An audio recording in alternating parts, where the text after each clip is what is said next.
for joining me today on Let's Make Food from Food. I am making hamburger buns, but not just any hamburger buns. I'm making sourdough hamburger buns. This is based off of my sourdough starter. There will be a link to the recipe in the description down below. We're making sourdough hamburger buns because it's yeast free, so it's that same health benefits that you would get from a sourdough bread without the yeast. Let's get started. The first thing I need to do is autolyze my flour. That means let it absorb all the liquids, and that takes some time. So it takes about 20 to 30 minutes for a good autolyze time. I've got two different flours here. This is 1 cup of unbleached white flour, and I'm just gonna put it right there in my bowl. This is 00 flour. I've got 1.25 cups of this. It's a finer grain. It's commonly used in breads and pizzas. It's a little difficult to find though, I had to order it, but I wanted to put it in my buns to make them a little softer. It's not required. You can just use 2.25 cups of unbleached flour. Next, I'm going to put in my liquids. I'm gonna go ahead and take my hook off, it's just in the way. So we have our sourdough starter. That is just gonna go right in here. And this is 1 cup. And of course, all of my measurements will be down in the description along with instructions. I'm gonna add everything in except my salt. We'll do that after the autolyze process. The salt can impede that, so we don't want that to happen. That was just some 2% milk, 1 egg, and I've got the egg and milk at room temperature. And then I've got some butter. This is 3 tablespoons of unsalted butter. If you don't have any unsalted butter, go ahead and just wait until the autolyze process is over. Then you can add the butter and the salt in at the same time. But if you're using salted butter, reduce the salt requirement by half. Otherwise you might have something a little too salty. All I want to do is get these mixed together. I'm going to go ahead and start using my hand, and I'm just scooping the bottom to get all the flour off. And then I will cover it with some plastic wrap and let it sit for 20 to 30 minutes. I'm making these a day ahead. You can do them in the same day. The difference is the rest time. What I'm gonna do is form my buns, and then I'm gonna put them in the fridge overnight. Then they can do a cold slow rise. And then I'll just take them out a couple of hours before I wanna bake them. If you want them for the same day, then just let them rise for 4 to 6 hours and then just bake them from there. There, I'm going to show you this. This is what this looks like. As you can see, it's not as sticky as our normal sourdough is because we've got some additional ingredients. We've got milk, we've got butter. So it's the consistency and texture is different. It's not sticking to my hands like the sourdough. So this is what it should look like at this point. So I'm going to cover this. I'm going to let it sit for 20 minutes and then we'll add in the salt.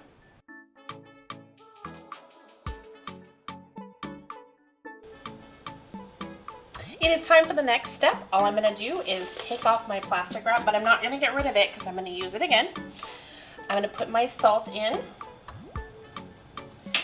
and then just attach my dough hook. Now, if you don't have a stand mixer, it's totally fine. You can mix this by hand. It is going to take you longer. So roll up your sleeves and get ready for a workout. I'm going to put it on low speed for 5 minutes on my stand mixer. If you're doing it by hand, you're going to need 10 to 15 minutes depending on your temperature and moisture in your air and things like that. So here we go for 5 minutes. All right, my timer went off. I'm ready to move on. I am going to just take this dough right off of the hook. It should slide right off. Your hook should be clean. Your dough should look somewhat shiny now, and it's very supple. It's very nice. So what we're going to do is we're going to cover it back up. We're going to let it sit for an hour. And so I'm just going to use the same bowl because why do more dishes? So I'm going to take the plastic wrap that I didn't throw away, cover it back up. I'm going to set my timer for an hour, and then we'll move on to the next step.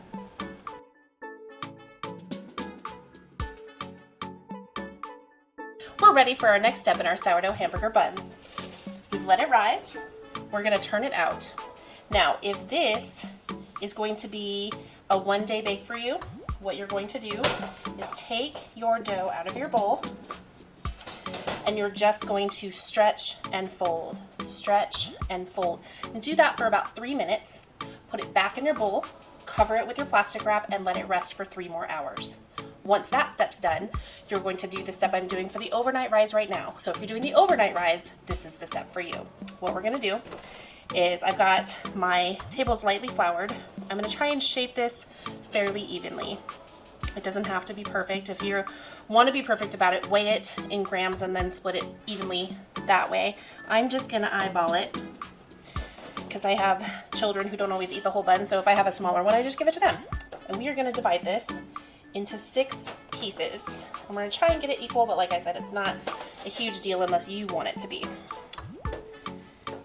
So there's 5 and 6, and this is just a regular bench knife. There's nothing extra special about it. I am going to shape, and you can kind of fold and tuck if you want to, but I find that kind of creates some layers. So I just want to get it shaped up, and I'm going to coat it lightly in flour. So you can see there's just a little dusting on there. And I have over here a baking sheet. Sorry, I have a baking pan. So I'm just going to lightly spray. This is avocado oil. You can use a cooking spray, just something to lightly coat it. You don't want a lot on there, but you also don't want your buns to stick. So I'm going to take the one I've done that is lightly floured and stick it in there. I'm going to try and evenly space them apart. So I'm just going to do that process for all of these. Okay, and you can do the roll and try and get that skin on there like we do with our bread. If you haven't watched that episode, I encourage you to do so. Okay. And again, I'm just gonna roll it lightly in this flour. Put a little more on there. And just get them shaped up. And I'm spacing them fairly evenly apart. As they rise, it's okay if they touch. If you've ever paid attention to when you pull hamburger buns from the store out of the package, a lot of times they are connected in the baking process. All right, I've got all of my buns shaped and formed, so I'm just gonna adjust a little bit where they sit in the pan. So I'm just gonna cover this up with plastic wrap. I'm gonna let it sit in the fridge overnight, and that'll help develop both the yeast growth and your sourdough flavor. So the longer it rises that way, up to 18 hours, the more flavor you'll get with the sourdough.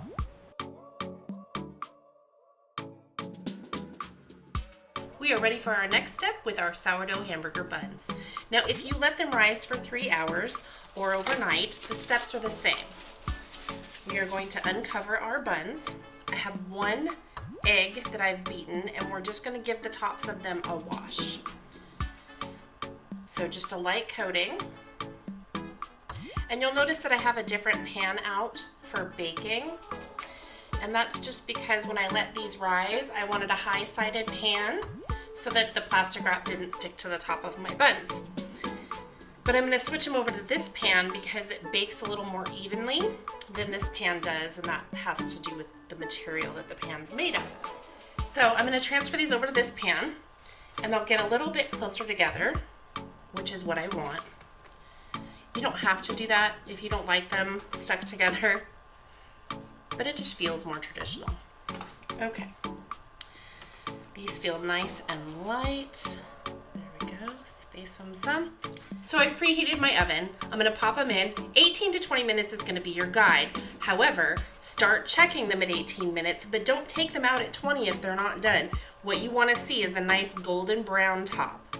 I checked my buns at 18 minutes. They weren't quite done yet, so I let them go for another 3 minutes, and they're nice and beautiful golden brown on top. So the next thing I'm gonna do is transfer them onto my cooling rack and let them cool off before I slice them open. These you can leave out in a sealed container for up to 5 days, or you can store them in the freezer for up to a month.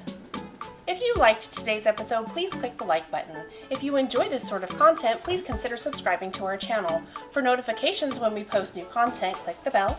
Recipe and directions are down below in the description.